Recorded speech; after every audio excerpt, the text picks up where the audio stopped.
This is exciting. I'm so glad you're doing this. I told my friend. Yes. Yeah, that's what I was saying. I gotta when I go back to the home. Okay, so I'm gonna raise my shade. Okay. Oh, good. Oh, good. Right. We'll come. We'll come. We'll come. Yes. There you go. Right. Just let us know when you guys want us to. Right. No, I have to speak. Do you have to lift her out? No. Yes, that's why I said. You know who, Beethoven's dad is trained by Robert Jackson. Yeah. Okay, so I'll leave my friends over here. That makes sense.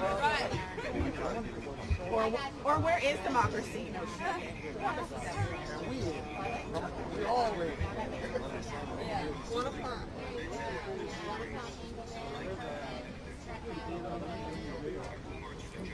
Oh, right. Garson has the hand sanitizer. Do you want me to grab it because I'm closer? I mean, I can get it from him. He has the bottle. I know. So let's in the morning, y'all. I did. Rob, we good? We're good. Hey, bro. Love you, man. Love you, man. Always. Hey. We're gonna get the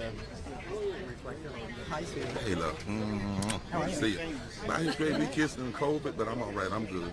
I know you're I'm good. I fully tracked your vaccinated. vaccines. Okay, all right. I know when you've had them and not. All right. See, I didn't kiss you the last time. That's right. That's right. All right, welcome everyone. If you don't have a sign, find one. Don't feel bad. You feel bad. Even if you did feel bad, you could not admit it. Hey, I'm gonna sit right there by you. Okay. Who's gonna do it? Can he cut the mic on?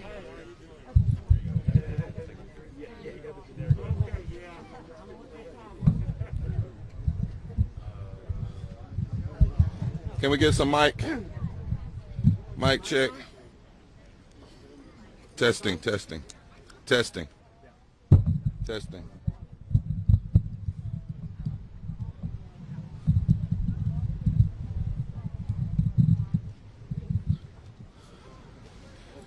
Tell me when it's time, Rob. Y'all can all come up just a little bit so we can get you in the shot. Phyllis, you want to come over close? Somehow or another. I'm like, wherever. Where's Barbara? Yeah, and my bishop. And yeah, all right. All right. Let me have somebody hold that before me. Good afternoon. My name is Reverend Dr. William J. Barber II. I am President, I need my mic. It's going in and out. President of Repairers of the Breach and co-chair of the Poor People's Campaign, a national call for moral revival. And let me say on behalf of my co-chair, let me, where's that brother? I need him to come fix his mic. Give us just a second.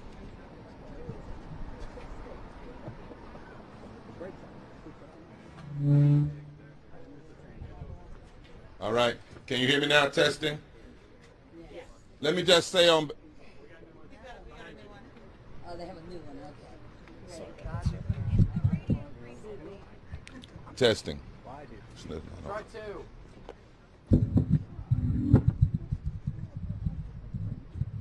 Testing. All right. All right. I'm sorry, members of the meeting. She said, oh. I'm Reverend Dr. William Joseph Barber II, President of Repairs of the Breach, co-chair of the Poor People's Campaign, a national call for a moral revival. And let me say on behalf of my co-chair, the Reverend Dr. Liz Steele Harris, who's on live stream, leading the portion of today's launch, where already tens of thousands of people have come on to join this action today. We are launching, I don't know what this. We can still hear you, sir. Okay. We are launching, you can turn it down, I don't need it. We are launching a season of nonviolent moral direct action and civil disobedience to demand 4 things by August the 6th, the 56th anniversary of the signing of the Voting Rights Act. Mr. Media Man, I either need you to stop or start. One of the two. You can leave it alone, but don't play. This is the stuff you do before we get to the mic. Thank you. We're launching a season of nonviolent moral direct action and civil disobedience to demand 4 things by August the 6th, the 56th anniversary of the signing of the Voting Rights Act. Number 1, end the filibuster. Number 2, pass all provisions of the bill, and we call it the John Lewis bill because it's the bill he wrote, the For the People Act. That's right. Fully restore the 1965 Voting Rights Act and expand it. And number 4, raise the federal minimum wage to $15. Yes. Supporting this call for a season of National Moral Mondays is a growing list that includes the Poor People's Campaign's 42 state coordinating committees, SEIU, the National Council of Churches, the Institute for Policy Studies, the Rainbow Push Coalition, the Transformative Justice Network, Forward Justice, Indivisible, the Sunrise Movement, the National Welfare Rights Union, Black Voters Matter, the Samuel DeWitt Proctor Conference, the Red Letter Christians, and several major religious denominations and more, many of which you will hear from today. Through this season of weekly nonviolent moral direct actions, we will continue to escalate our public pressure for change. We invite partners and all people who believe in justice and democracy to join us in this critical moment in history to save the soul and the body of this democracy and this nation. Not only must we have in this nation infrastructure from the bottom up, we must also protect the fundamental infrastructure of our democracy from a non-constitutional, sinful filibuster and an all-out attack on voting rights and economic justice for poor and low-income people. And so today, on July 12th, we launched from D.C. a mass Moral Monday call-in write-in day, a massive national call-in and write-in into every U.S. Senator's office and the White House is happening right now to fulfill the final steps toward a season of nonviolent direct action and civil disobedience. And that final step is always make sure your demands are clearly known and the power structure is given an opportunity to change and address them. And we're doing this way because this is not just a black issue. That's right. This is a moral, constitutional, and economic democracy issue. Yes. We are in urgent conversation with the President, Biden's White House, to meet as soon as possible with a delegation of this coalition of impacted poor and low wealth people, young people, black people, white people, Latino, Asian, Native actives, religious, denominational, and moral leaders, voting rights lawyers, labor leaders, and that look like every race and look like America within the next 10 days. We asked the President, after he speaks tomorrow in Philadelphia, go to Texas, do a major speech, and meet with the activists and the moral leaders of all races and colors and creed on the ground. Then go to Arizona, go to West Virginia, and make the case for the ending of the filibuster to pass these three things: the For the People Act, the expansion of the Voting Rights Act, and the minimum wage of $15. And then go further, Mr. President, and those others in your party, do an emergency speech before the Congress, before the 56th anniversary of the signing of the Voting Rights Act of 1965, because this is no ordinary moment. This is why we must escalate and we must engage. Now, July 19th, next Monday, will be a Women's Moral Monday March on Washington. It will happen on the anniversary of the Women's Convention at Seneca Falls, nonviolent direct action in D.C., led by women from all over the country to challenge the White House and the Senate. On July 26th, it will be Moral Monday actions in states across the nation. Yes. Every senator in at least 45 states of every party, each party, will get a visit from a delegation. That's right. That delegation will ask them, do you believe in it? Will you end the filibuster? Not just for this, but end it, period. Will you pass the For the People's Act with all of its provisions?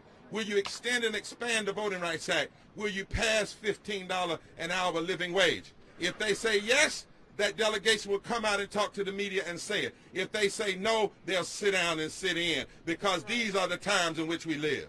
All right. And then on August the 2nd, Moral Monday in D.C., faith leaders will join with poor and low-wage workers and engage in nonviolent moral direct action focused on the United States Senate and led by a mass number of clergy and religious leaders with poor and low-wage workers.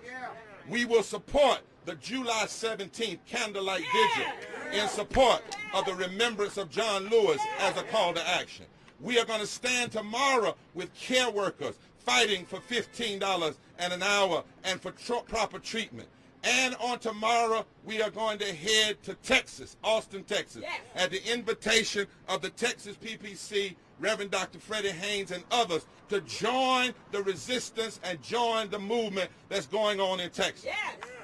We are saying to the nation that moral dissent and clarity demands action, not just emails, not just backdoor meetings, not just texts, but actions. And we hope that other groups will either join this effort or launch their own, because in this moment, we don't have to be under the same banner, but we need to be in the same battle. Yes. Our democracy is at stake. Let us be clear. As a friend of mine noted, the Electoral College, Joe Biden didn't win it by 7 million votes. That's right. He won it by 45,000 cumulative votes in Georgia, Wisconsin, and Arizona. The filibuster in the Senate and the states' rights and local control voting system that where Republicans have introduced 389 voter suppression bills and enacted 28 laws in 17 states. These tactics, Barbara, that we are seeing have their roots in the states' rights movement that began before the Civil War to block white voters from passing anti-slavery legislation. And it was maintained after slavery. The Confederates militarized it. The KKK added violence. Plessy legalized it. It was picked up and continued by Strom Thurmond and Barry Goldwater in 1964. It was continued by George Wallace. It was made a Republican Southern strategy by Kevin Phillips and Lee Atwater. It was picked up by Ronald Reagan, continued by Pat Buchanan, George Bush, and Donald Trump just charismatized it and pushed it with media savvy and invested in it billions of dollars and the backing of greedy elites and Mitch McConnell. This is not new. It is the regurgitation. It is the vomiting up of what we have already seen. The recent Supreme Court decision makes it clear that if Congress doesn't establish new federal standards, this nation is headed toward a two-tier voting system that hurts people of color, young people, workers, the disabled, and low-income voters. This is not just a black civil rights issue. It is a black civil rights issue but it's also an issue for everyone who cares about democracy. Everybody who wants a government that serves all of us, who wants freedom and freedom from corporate tyranny. We don't need an insurrection. Reverend Jackson said we need a resurrection. This is not a battle against Jim Crow, but modern day James Crow Esquire, who wants to suppress the vote, suppress living wages, suppress labor rights, suppress health care, suppress climate justice, suppress immigration reform, suppress Native American justice, and hold on to trickle-down and greed economics. That's what this is. And if they are cynical enough to be together, we got to be smart enough to come together. We are facing, finally, interlocking injustices, and we must have an intersectional moral movement to challenge and stop it. What these politicians are doing and what those helping them use the filibuster, whether they're Republicans, extremists, or Democrats, when they do this, whoever they are, whatever party they're in, they are engaging in the kind of bad politics that is morally indefensible, constitutionally inconsistent, economically insane, politically insidious, and in my theological tradition, theologically sinful. We must ask of the question of the labor movement asked in the 1920s, which side are you on? That's the question for Manchin, Sinema, McConnell, everybody. Which side are you on? Are you on the side of the almost exclusively white extremists who have hijacked the Republican Party, who want to rig the election system with voter suppression, block economic uplift for the poor and low wealth? Or are you on the side of justice-loving people of all races who want to expand voting rights and economic uplift and justice to all people? Which side are you on, Senator Manchin and Sinema? Are you on the side of the damn U.S. Chamber of Commerce or the Constitution of these United States of America? Which side are you on? Are you on the side of civil oligarchy that will eventually lead to an autocracy, or are you on the side of the continued promise of a democracy trying to strive toward a more perfect union and a government of the people, for the people, and by the people? Which side are you on? This is not just a black issue. It's about people of color. It's about low-wealth people, disabled people, young workers, elderly, women who represent a new American demographic that can elect people who will pass policies that will lift all of America from the bottom up. Racism, media, is one dimension of the battle. And even the race dimension is connected to evil, repressive, greedy economics that hurts all poor people and low-wealth people.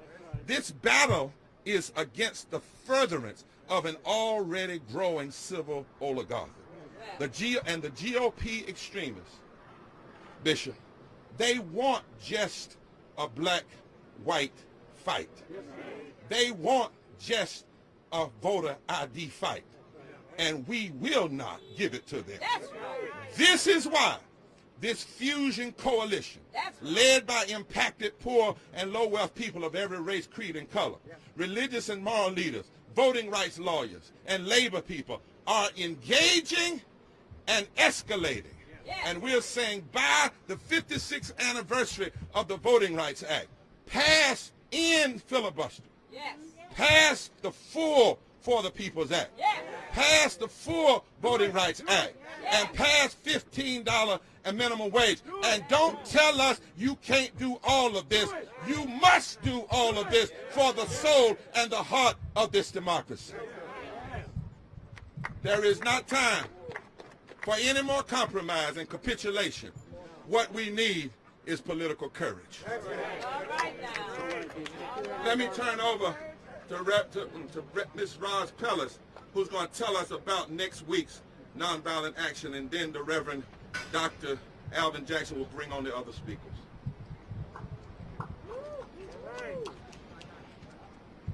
Good afternoon. This is a time for a season of moral direct action. This is necessary to preserving and ensuring the most basic rights that we have and have fought for in this country. A significant season of direct action will be the Women's Moral March on Washington on July 19th. That's right.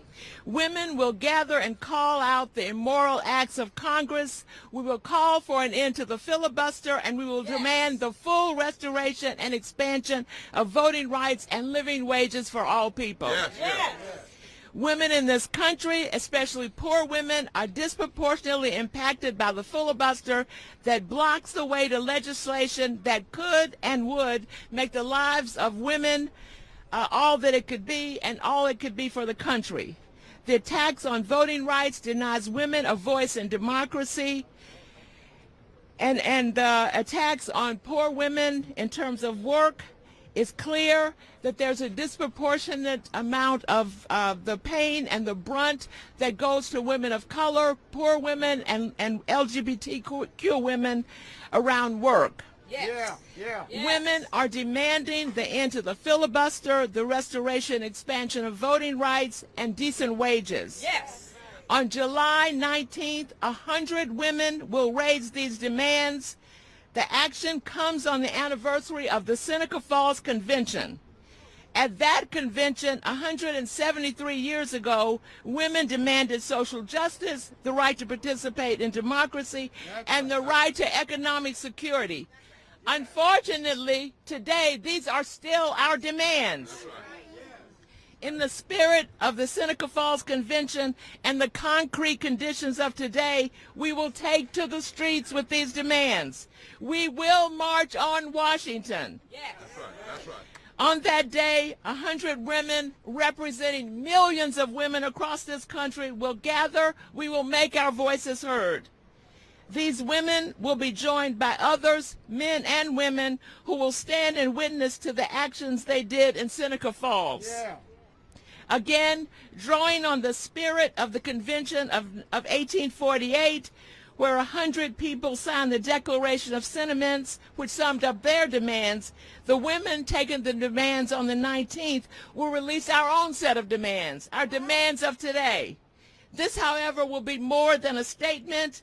It will be a commitment to the struggle for democracy, equality, and economic justice for women and for all people.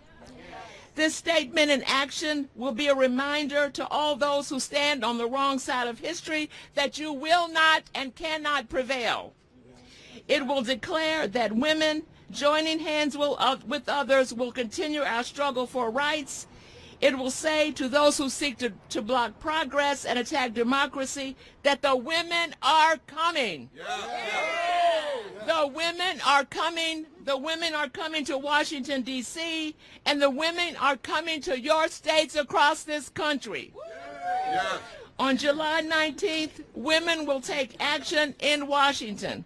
We will continue with our struggle together with all people who stand on the right side of history, and will seek to make real the promise of this country. From this day forward, we will go forward together and join hands and not take one step back. That's right. That's right. Yay! Thank you, Attorney Ross. Forward together. Forward together. You want to move that? Let's move that one out, which you can use. Okay.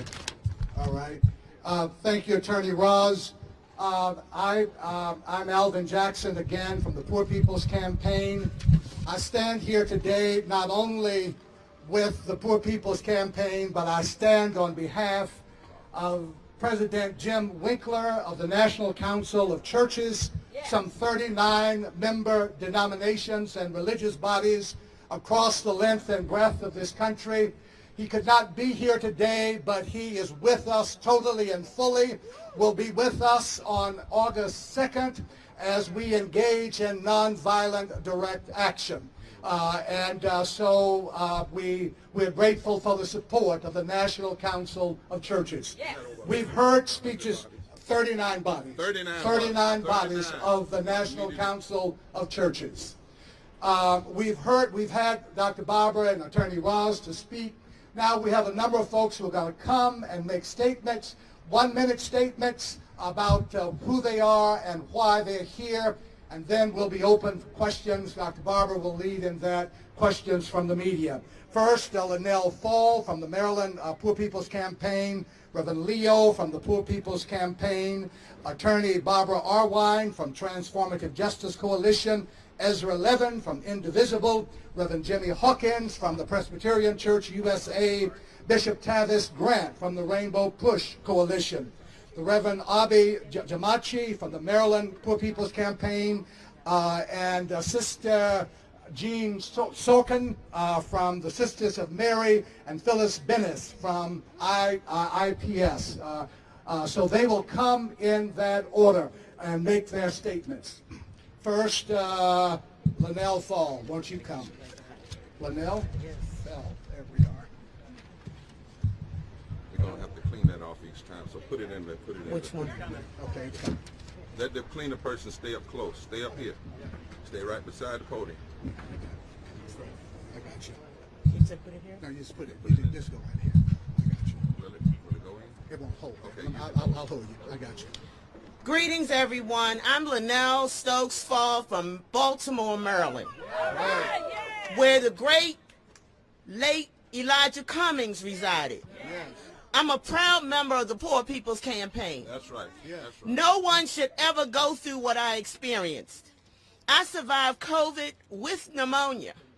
I hurt like hell. My body burns.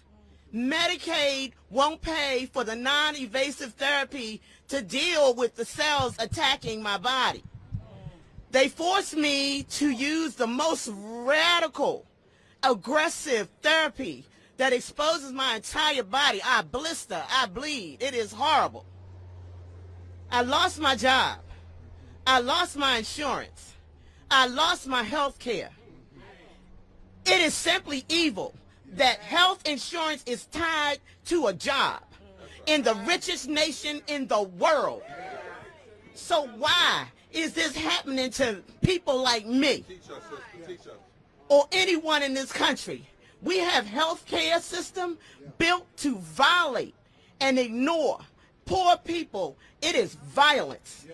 This is why we need a season of non-violent moral direct action now to battle this violence with non-violence. That's right. That's right. They know sick people vote less. Okay. All right. Just, Hear all this and say what? all right. But give me the... They know that sick people won't vote less. They want us sick. That's right. Denial of health care, poverty is voter suppression. That's right. So we have to fight for voting rights now. Vote, people, vote. As they say, black people, poor people, white people, indigenous people, people who didn't get a right to vote by voting. We didn't get that right by writing letters or tweeting on Twitter. We didn't get that vote by asking politely. That's right. Hell, no one gave us the right in the first place. That's right. God gave us the right. But folks didn't recognize our rights to vote because we just asked nicely. We fought for it in a nonviolent way that changed the world. And if that's how we gotta right the vote, then it looks like it's what we're gonna have to do to keep the right vote and keep us voting. That's right. That's right. That's why I'm joining this season of nonviolent moral direct action. We have the Senate warning today, but we're coming back next week. That's right. And we won't be asking nicely. Thank you. Yeah. Thank you. Thank you, Linnell. All right. Thank you, Linnell. Amen. Amen. Reverend Leo. All right, 1 minute, please. Yes. Okay. Hi, everyone. My name is Reverend Leo, and today I stand as a person, one of 140 million of the poor people in America, an indigenous descendant actively illegalized on stolen indigenous lands, and as your trans sibling. I stand before you as a faith leader in the Poor People's Campaign, a national call for moral revival.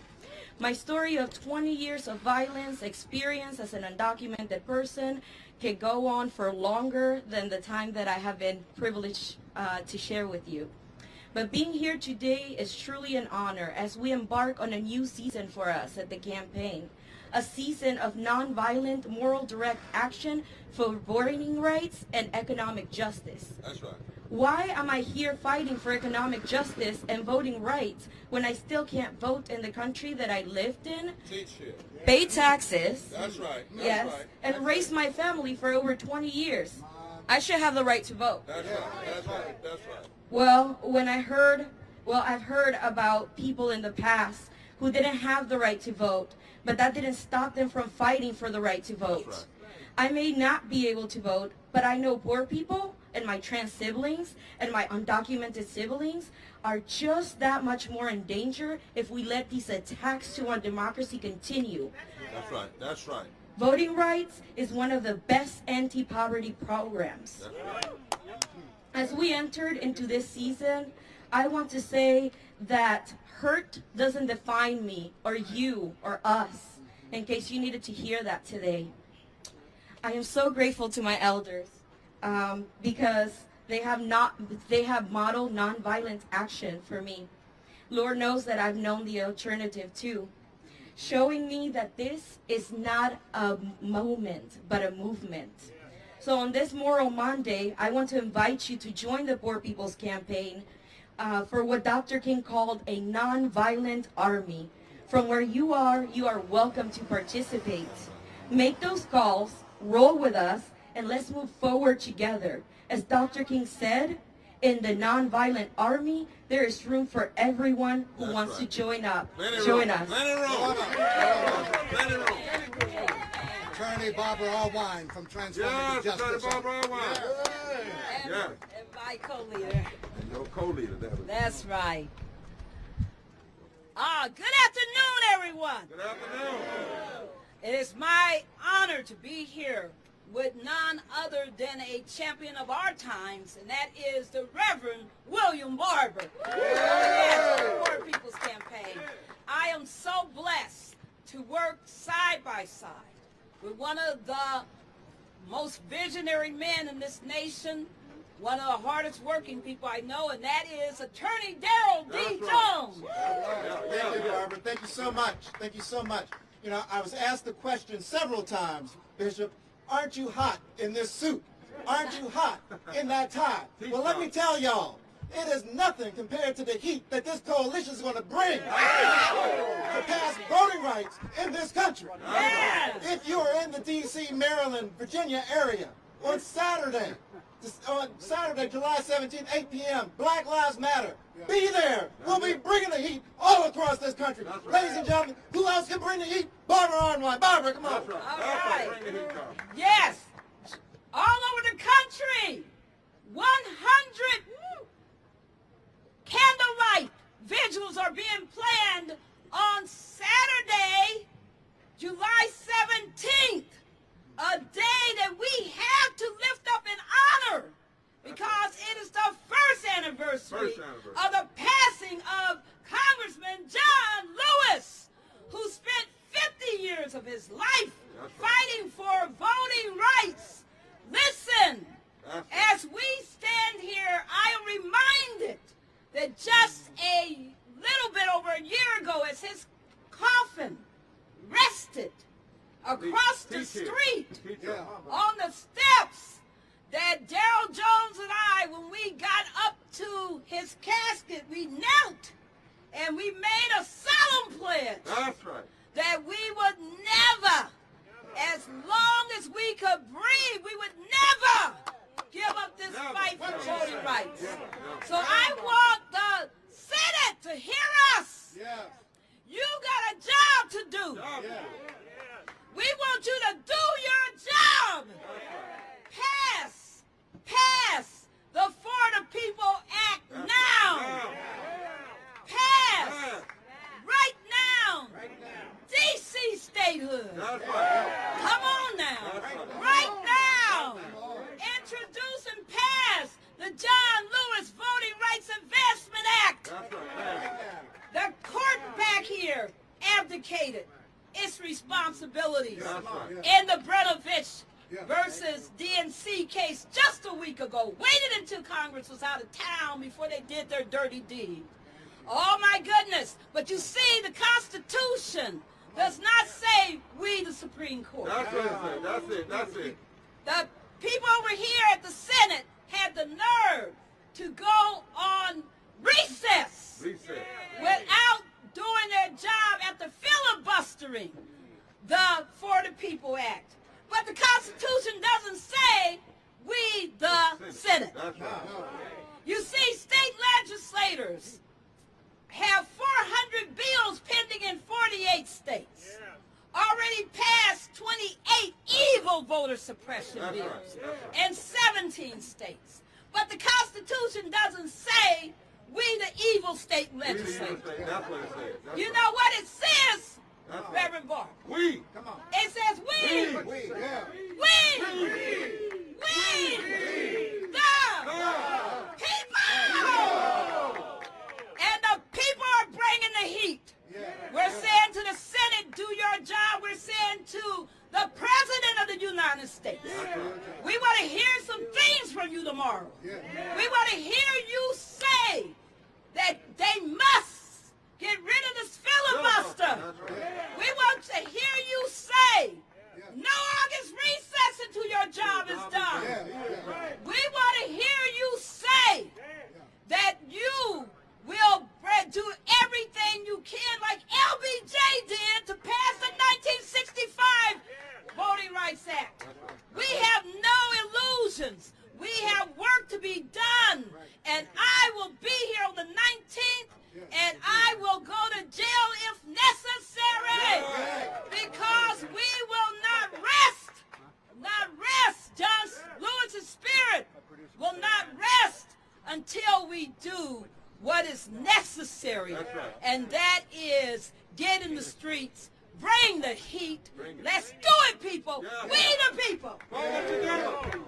Forward together. Forward step back. We the people. We the people. Not one step back. Not one step back. Forward together. Forward together. We the people. We the people. Not one step back. Not one step back. Just a few more speakers before questions. Ezra Levin from Indivisible. Ezra. Yeah. Thank you, Ezra. Oh gosh, I am proud to be here. I'm embarrassed to follow these speakers. How'd you make me do this? Because you're the one. We're going to say what you got. Okay, look, I do not have a long speech. We're against filibusters here, right? No filibuster. No filibustering. Look, I'm just like a What's the filibuster? I'm a white Jewish kid from rural Texas. Look at me here. But here, you know what? I think democracy is worth a couple freckles, right? I think democracy might be worth a few more beads of sweat, yeah? I think democracy might even be worth a little sunburn, right? This is why we are out here now. I'm not speaking for myself. I'm speaking for more than 3,000 indivisible groups in blue states, red states, purple states, all across the country. That is why we are here. We're standing up for us. We're standing indivisible with the Reverend. We're standing indivisible with the Poor People's Movement. We're standing indivisible with all of our brothers and sisters in this movement because democracy is at risk right now, and we don't have time. We don't have time. So we are showing up with everybody else here over the course of the next several weeks to tell the Speaker of the House, tell the Senate Majority Leader, and tell the President of the United States, get with us. Get with us and fight for this democracy. We'll see you in the streets. See you in the streets. Reverend Jimmy Hawkins, Presbyterian Church, USA. On behalf of the Presbyterian Church and our stated clerk, the Reverend Dr. J. Herbert Nelson, the Presbyterian Church fully endorses the Poor People's Campaign season of action because Congress has failed in its responsibility to produce progressive and beneficial legislation on behalf of the American people. Millions of American workers have been underpaid, overworked, lacking adequate benefits, while the minimum wage has been frozen in time. For over a decade now, it has been widely known that America's infrastructure needs are endangering human life, and Congress has not acted. The voting rights of people of color and all people of this nation are being undermined state by state, and Congress has not intervened. Racial injustice continues to be a plague across this nation, while members engage in petty disputes over critical race theory. The needs of this nation for justice are not partisan and calls for visionary, innovative, and decisive leadership.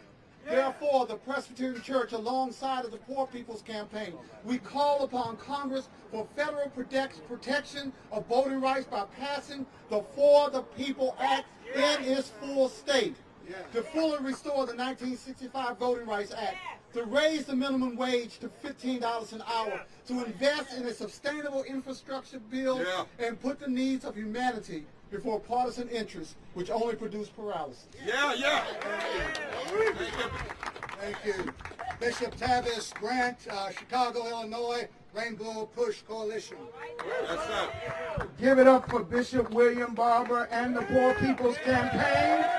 Come on, make some noise, everybody. I bring you greetings on behalf of Reverend Jesse Lewis Jackson, who is our national founder and president of Rainbow Push Coalition.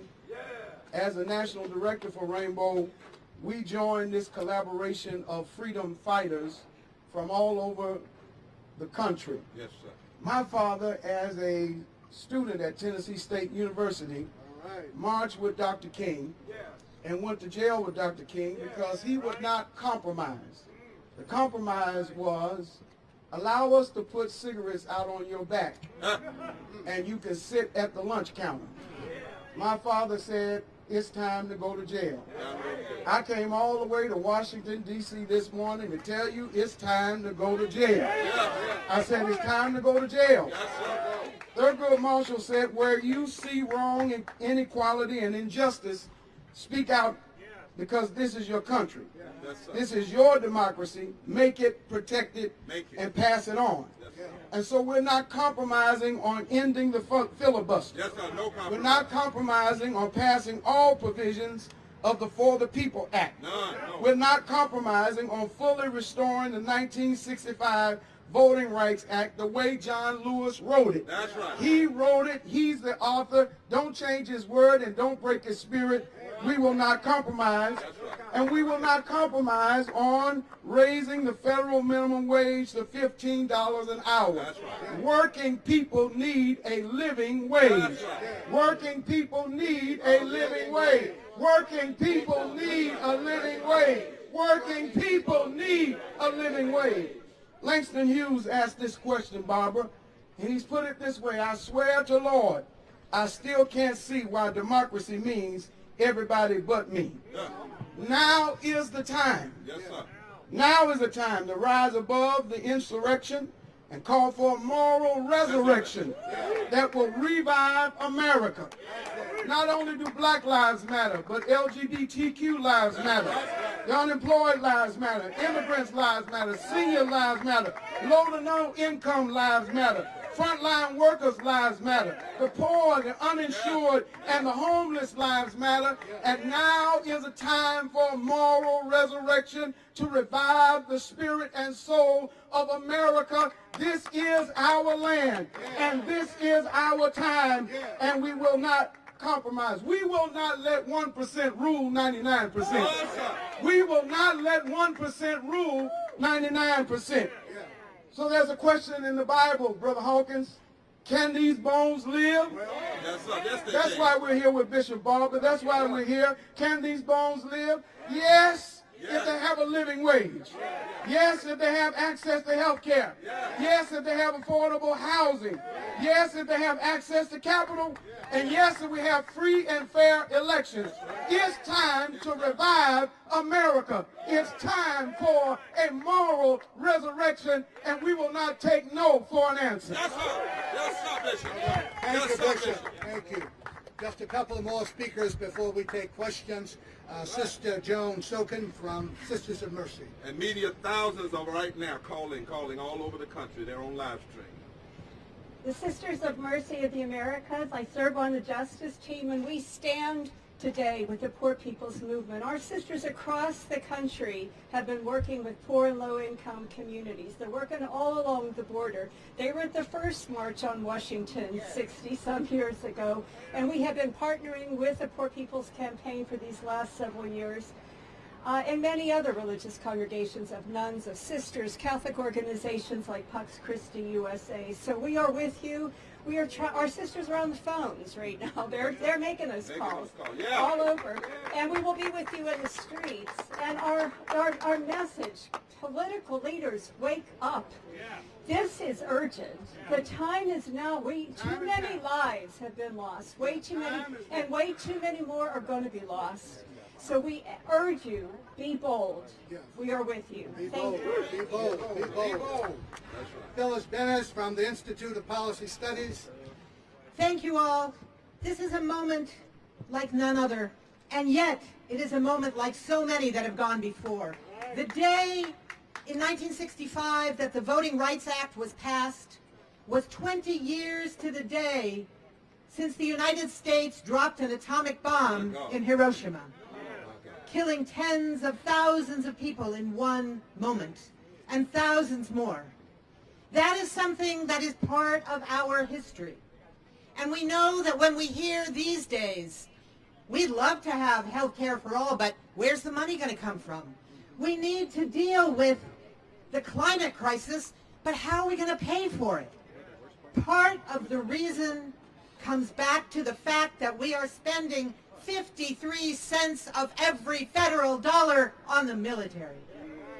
We are going to war instead of building peace and justice. That's right. We need a new definition of justice. We need a new way to build justice in this country. And it's going to take a lot of work. It's going to take all of us in the streets.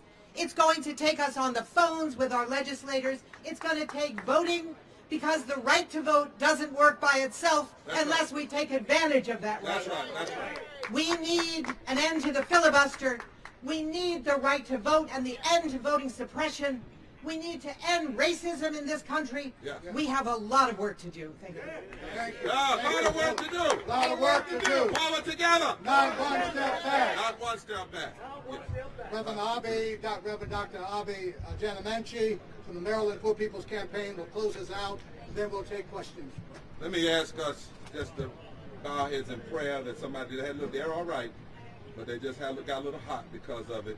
So we're just going to think about them, and we're going to close out as soon as my brother's finished. Thank you.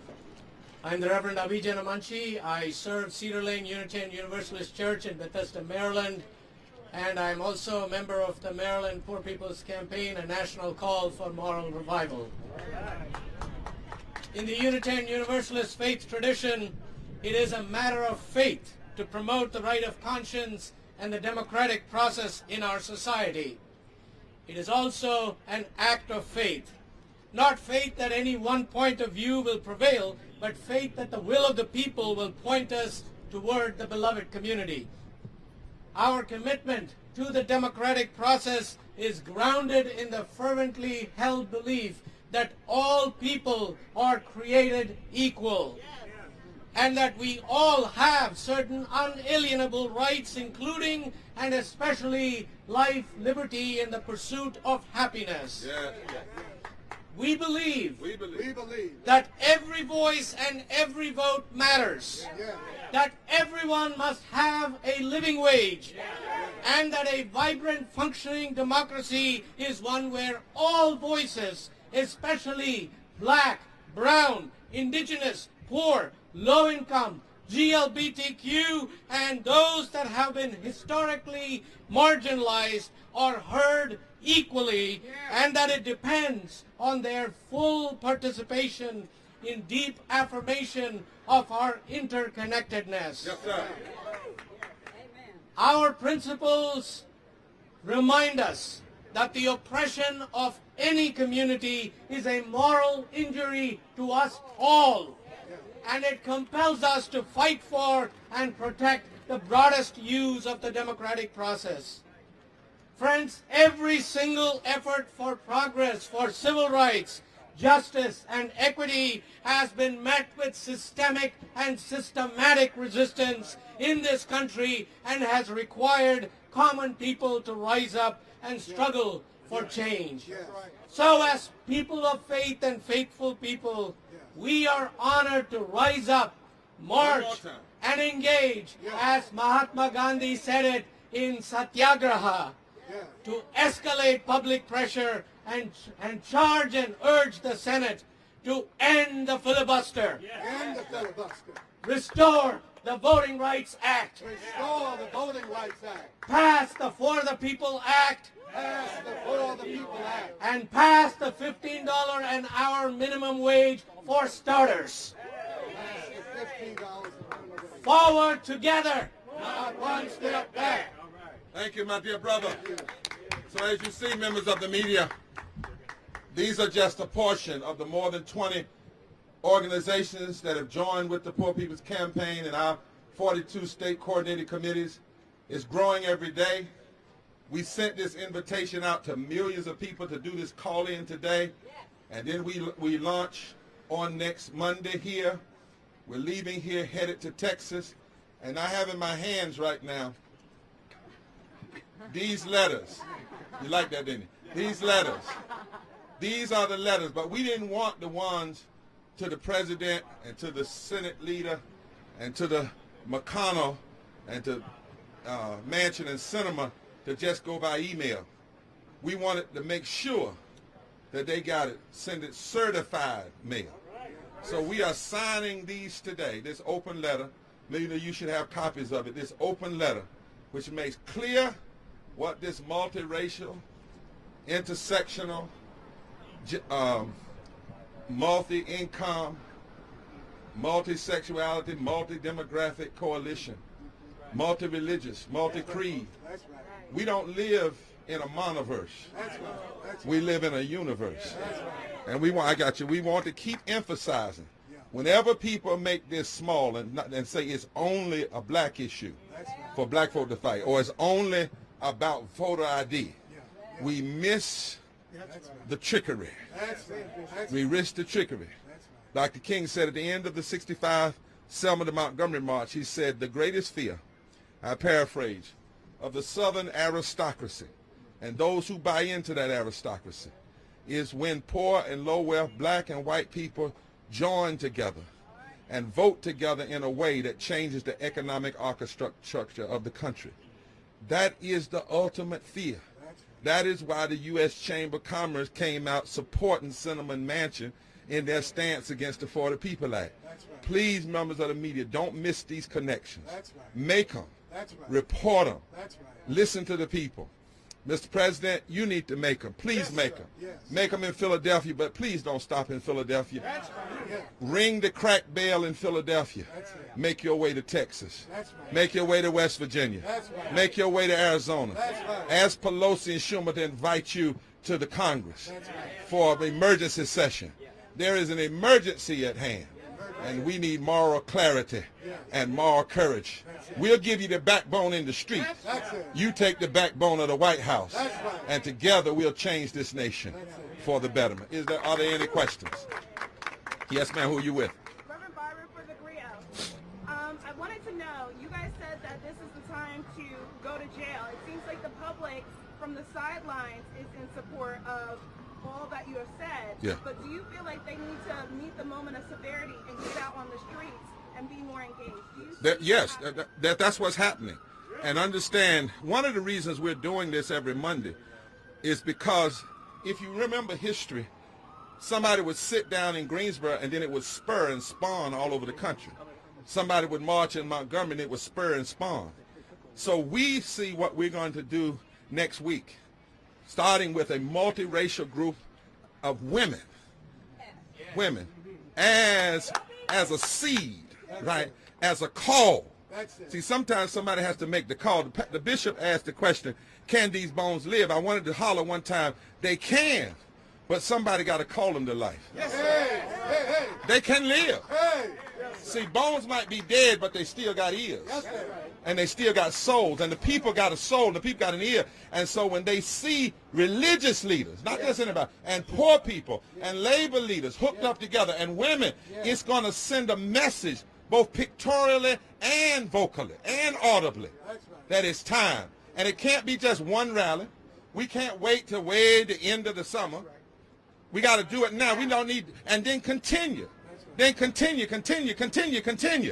But the last thing we can do is have backroom compromises and people agreeing to wait. I understand now folks said, let's do infrastructure, and let's do something, and then wait. Well, how much longer you want to wait? You got 400 bills. How much longer do we wait? Do we wait till the whole democratic infrastructure is torn apart? No, we can't do that. We must engage now. And it is coming together. I want you to notice it. Labor, indigenous folk, Asian folk, Latino folk, black folk, white folk, gay folk, straight folk, trans folk, religious folk. Say that again? I'm coming across there. I'm just a slow Southern preacher. I ain't fast as you Northern. Immigrant folk. That's the coalition. The Republicans want a binary fight. They want it just to be black versus white. You don't give your adversary the fight they want. You give them the moral fight you must engage. That's good. When you guys are comparing to what happened with the insurrection, you guys are coming peacefully. Non-violently. Yeah. Now listen, I wouldn't say peacefully. And what I mean by that is we're not coming docile. We are coming non-violently. But we're not at peace. How can you be at peace when after a pandemic poor folk can't even get a living wage? How can you be at peace when people don't have health care? How can you get at peace when 700 people are dying a day from poverty? How can you be at peace when you see a minority group of folk running roughshod over the democracy? How can you be at peace when a few 50 senators are dragging the whole nation down and stopping the process? So we can't be at peace. Jesus said, I didn't come to bring peace. So we didn't come to bring peace. We come to bring purpose. We come to bring power, but we're not violent. Yeah, let's see if there are more questions. Let me take one more. Go ahead. Are you frustrated with the way that Congress is moving on this in comparison with the insurrection? Oh, sure. That's the question. Right. More scared of that group than you Right. coming here. And what they should be moving on is the political insurrection. See, January 6th was one day, but we've got political insurrection going on every day. With these denial of, and the same people denying the living wages and health care, denying voting rights. And so, yes, we should all be bothered by how fast they are reacting to the violence, should react to the violence, how fast people want to get money and infrastructure, but how slow they want to protect the infrastructure of the democracy. We can't have that, and our call is to speed up, do it now. Some say, well, let's wait till after August 6th. Why? The bills are already there. End the filibuster can happen tomorrow. Doesn't have to take one more day. That's what we're calling for. Yes, one more question. Yes, sir. Who are you with? Independent journalist. There is a nationwide effort to ban actual American history under the hysteria of critical race theory. What can people do to combat those efforts? Well, let me say, you're seeing critical race theory right here. Because we know enough about history to know that voting rights we didn't get them because people just begged for them. We know that in every moment in history somebody had to stand up. We know we didn't get a 14th Amendment, a 15th Amendment, a 64 Civil Rights Act, a 65 Voting Rights Act until people of all races. So I would say this, join this movement so we can help people move from theory to praxis. Because what you see right now is the praxis of all people coming together and saying we will not let you have what's left of our democracy. God bless you. God bless you. We're going to sign these letters, y'all. Come up. I'm signing.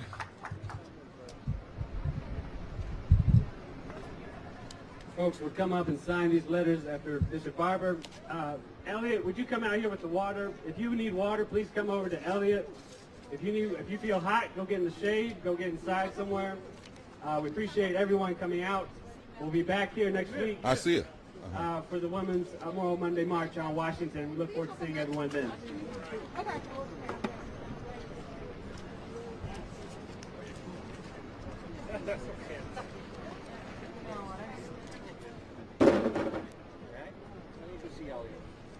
Same time, same back channel next week. 1 o'clock every Monday. Okay, might change a little bit, but it's going to be close.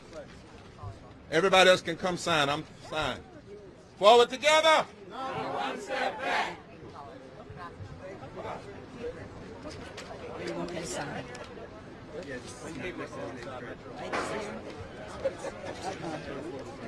Okay.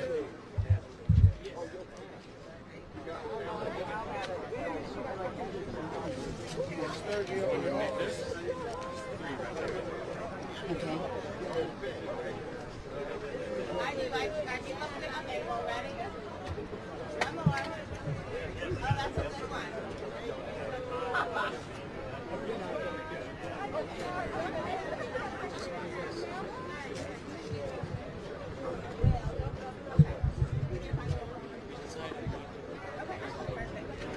Thanks for coming.